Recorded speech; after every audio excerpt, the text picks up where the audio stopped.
U ovom videu demonstrirat ću vam jedan od načina kako možete trenirati kada ste sami u dvorani, kada nemate partnera za trening ili trenera.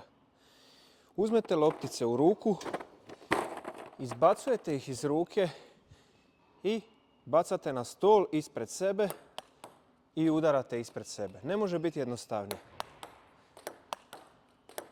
Možete vježbati osnovne udarce, a možete vježbati i naprednije udarce. Back and spin.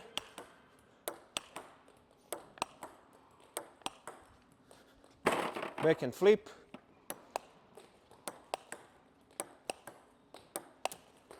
Isto tako možete i sa forehanda.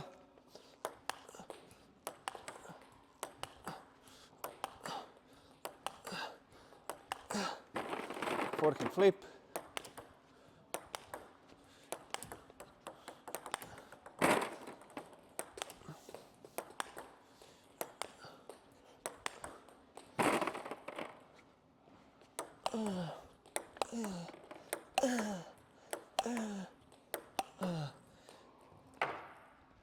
Možda nije idealno, ali je bolje nego ništa. Svaki kontakt sa lopticom se računa, tako da ne gubite vrijeme.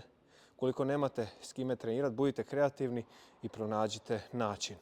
Veliki stolnoteniski pozdrav svima.